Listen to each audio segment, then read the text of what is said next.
infiltration device is a basin or trench that channels stormwater runoff directly into subsurface soils where it is treated before it enters the groundwater.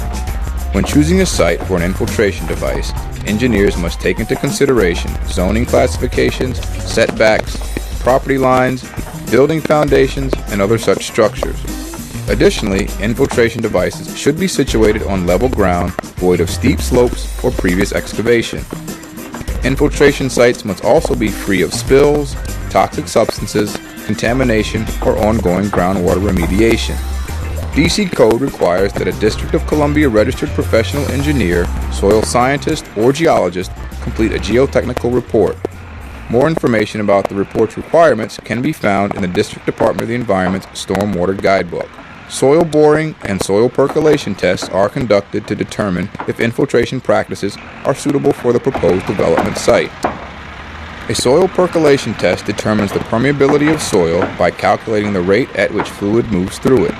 These findings must be submitted with the Geotechnical Report. Standing at a percolation test site in southeast Washington, D.C., in the Oxon Creek watershed, where infiltration devices have been proposed for the stormwater management practices. This percolation test was conducted on this site right here as part of the feasibility to determine if this type of practice would work for the soils and where the groundwater is, etc. This test was conducted by geotechnical engineers, and they prepare a report for our office along with percolation test results.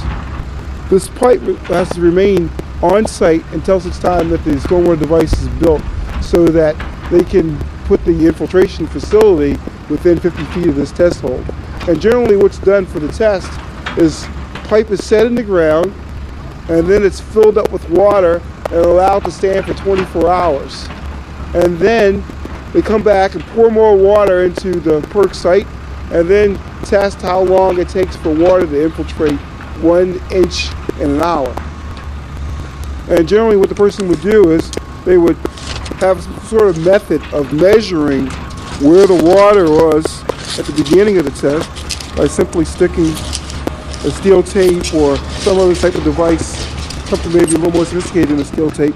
Find the bottom, measure it, and then come back an hour and measure that as well after tracking the distance the height of the pipe is above grade. And these pipe has to remain here until such time the device is completed.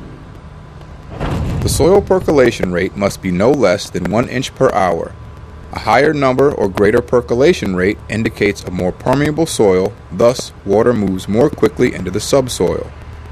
If groundwater is detected within 2 feet of the proposed bottom of the infiltration device, then another site may be required. Correctly sizing the infiltration device is critical to its ability to treat and release stormwater into the subsoil.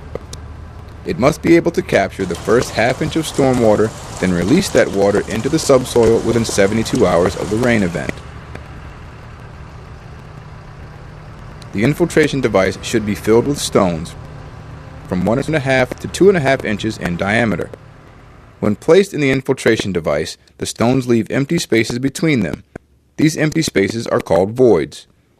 To determine the storage space available in the stone-filled infiltration device, we must know the void ratio.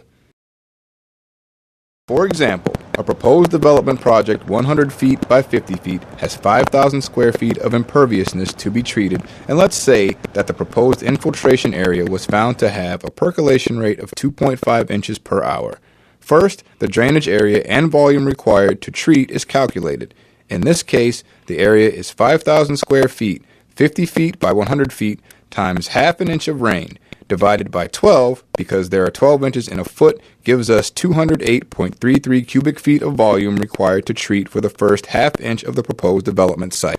The engineer would then propose a length, width, and depth for an infiltration device that can meet the other requirements for the site, such as distances from the building or other utilities. These are called setbacks. For example, 20 feet long by 10 feet wide by 5 feet deep. It's important to also remember that the depth of an infiltration device cannot be deeper than the original percolation test and must be within 50 feet of the test.